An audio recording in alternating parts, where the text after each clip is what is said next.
You are not bad at intuitive eating. You don't have something in your brain that is making it impossible for you to connect with your intuition to eat healthier. The reality is that intuitive eating as a concept, as a gospel that is preached by the holistic community. I mean, you hear this all the time, right? Just eat intuitively, just eat when you're hungry. These kinds of things, as though this is the path that's actually going to finally get you fit, finally get you healthy. In my opinion, intuitive eating is complete bullshit. Now, this is a recent discovery for me, right? I have been that person that was preaching eating intuitively as the path towards perfect health and perfect connection with that inner voice that keeps you healthy just by doing what feels natural. Here's where I had a shift, right? A sort of inner revolution. Right now, I have a client who is trying to go through a significant physical transformation. And she comes from a past where she was raised on a lot of really unhealthy food behaviors, right? Dietary behaviors, like when it comes to portion size, when it comes to the actual quality of the food that she's consuming, right? And I had the conversation with her when she first started working with me, which was essentially that the goal is ultimately to get you to a place where you are eating intuitively, right? Just following your own intuition to help you create the results that you want. Now, her response to me pretty much immediately was, my intuition tells me to eat a shit ton of food. My intuition tells me to go after the sugariest, the saltiest foods that you can possibly come by.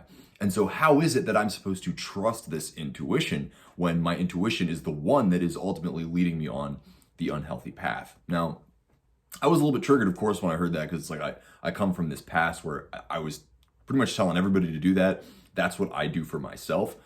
But when she said that, it made me realize that intuition, right, the trusting of your subconscious mind to make the right decisions is something that has to be conditioned. And I was lucky. I come from a past where my parents raised me on really healthy food, a fruit and vegetable dominant diet that was supplemented by healthy fats, proteins, and carbs, right? And like sometimes, they would treat us as, me and my siblings, like with sweets or whatever it is, but very, very rarely. I mean, pretty much never eating fast food, pretty much never having like snack foods in the house, like sugary drinks in the house, these kinds of things. And so for me, I can rely on my intuition because I have built hard skills, and I might not have consciously built those hard skills. Realistically, that was thanks to my parents. They were the ones that taught me, proper portion sizes. They were the ones that taught me to be able to distinguish healthy foods from fundamentally unhealthy foods, right? Foods that would contribute to my health long term, regardless of how much I ate of them. Essentially, I would just get stronger, more physically capable, and keep in mind that was also paired with exercise. And so for me, I was given the skills such that my intuition is now something that I can trust, because intuitively I am going to make objectively healthy choices. But your intuition might not be leading you to make objectively healthy choices. And so this was a pretty major revelation for me, because this is such a common thing that you hear from people, even if they are, significantly unhealthy right now in their lifestyle, that they're hearing this holistic, gospel of just eat intuitively, just trust your intuition to tell you what to eat. And it kind of ties into this whole self-love concept of, if I'm listening to my intuition, if I'm loving myself, it's okay to choose whatever I want. It's okay to eat in the way that I want, assuming that I tell myself that this is in alignment with the best version of myself, right? That's what that whole self-love concept in relation to what you eat is. Now, when I had this revelation, I realized that the idea of intuitive eating can actually be extremely dangerous if we allow people to go on this path of not allowing the external world to check you at all, not allowing the external world to hold you accountable in any way. So if you've heard a bunch of people tell you that you just need to eat intuitively and you have no idea what that means, no idea how to trust yourself to do that intuitive eating, that's okay. And in fact, don't do that, right? Realistically, if you want to be able to eat intuitively and make healthy choices, right? You want your intuition to naturally make the healthiest choices for you. You have to have hard skills, right? And like I said, I got lucky, right? I was lucky that at a young age, I was taught these skills. These skills were ingrained in me, and now my intuition does in fact lead me to do the healthy thing. And I think that for everybody, this should still be the aspiration, right? The aspiration should still be to be an intuitive eater, to be a healthy intuitive eater, but you have to build the hard skills first. So what does that mean? Well, first and foremost, the ability to look at food and differentiate healthy food from unhealthy food. Healthy foods are whole food based, right? They are as whole as possible, ideally as minimally processed as possible, but that's not necessarily a make or break, right? Processed foods are not inherently unhealthy. And I also wouldn't tell you that you have to be able to read the nutrition label and know what every single ingredient is. The reality is that there are preservatives and that there are other totally healthy chemical compounds that have been well researched that are not dangerous at all, that just have shelf life based factors that are making that product more viable for sale. What you do need to be able to read is the nutrition facts and understand what percentages of your daily intake are within all of the foods that you're consuming, specifically percentage of daily sugar and daily sodium. These are probably the most important two that you need to learn about and understand, just how much of that stuff is in each portion of food that you're consuming. So that's the first thing, right? Understanding the overall breakdown of sugar and salt as it pertains to your daily intake requirements and ideal daily limits. The next thing to understand is a healthy meal breakdown. Now, I am a big fan of the Canadian Food Guide on this one. I love the idea of a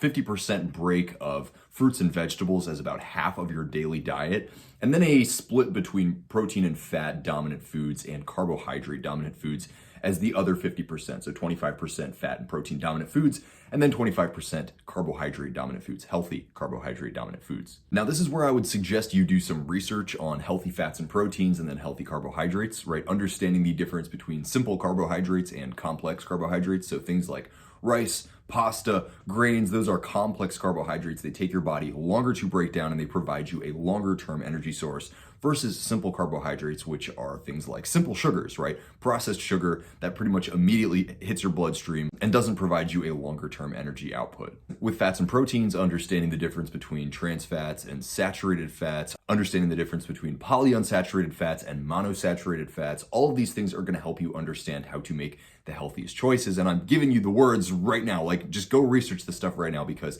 it's going to give you a massive advantage. But my point here generally is understand what a healthy meal breakdown is. And again, the Canadian Food Guide. I'm not a Canadian myself, but man, those Canadians, y'all got to figure it out when it comes to nutrition, information, and education. The next thing you want to understand is portion sizes and really specifically calorie breakdowns as it pertains to your personal fitness goals, right? You might not have an outward personal fitness goal right now, but that means that you do, and it's just to maintain the current weight that you're at, right? If you want to lose weight, you need to be in a caloric deficit. If you want to gain weight healthily, you need to be in a caloric surplus and doing it the healthy way. But you need to understand what those numbers look like, because for a lot of you, if you can't figure out why you're continuously gaining weight, if you can't figure out why you are continuously losing weight, it's probably because you don't understand your caloric breakdowns as they pertain to your goals, right? So you can use a lot of different tools to figure this out. My favorite one is MyFitnessPal. You just go in, you enter your information based on your current situation physically and then your goals,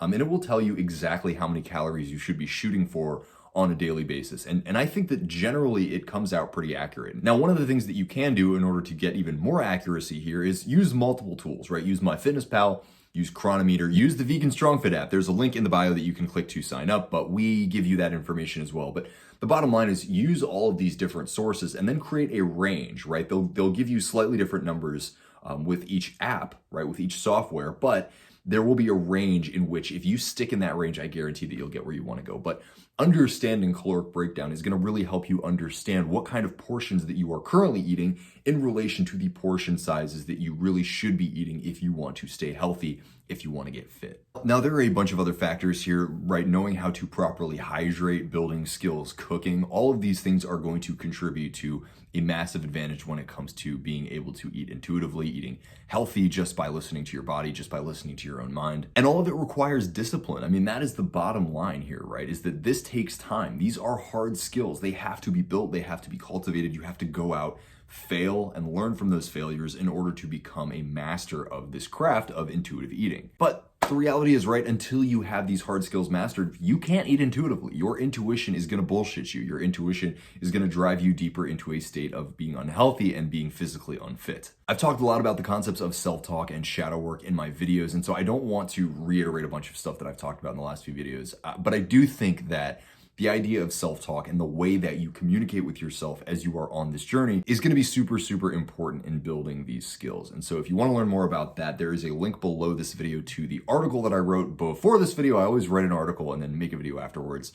There's no paywall or anything, so you can read that for free. And I highly recommend it because I do think that the ability to communicate with yourself, to maintain this path, right, to stay on track and stay disciplined is really key. But the bottom line, my friends, intuitive eating is bullshit if you don't have the skills, right? So anytime somebody tells you that the key to solving your problems and getting the body that you want, getting into the state of health that you want is a matter of trusting your intuition, that might be the case, right? Deep down, your subconscious mind might know exactly what to do and you're just speaking over it. You're not listening to it, right? Because of your dopamine dependencies or whatever else it is. But in my opinion, whatever the foremost voice in your head that is communicating with you on how to eat, how to conduct yourself as it pertains to a healthy lifestyle, that is intuition. And if that intuition is telling you to make poor choices, you can't trust your intuition, right? So generally the idea, trust your intuition, listen to your intuition, 90% of the time it's bullshit. You got to build the hard skills. And so in this video, I talked about some of those hard skills. Go out and build them. But this is a complex set of skills. And so I understand if you need some help, drop a comment. I will get back to you. Send me a DM on Instagram. Ask me your questions personally.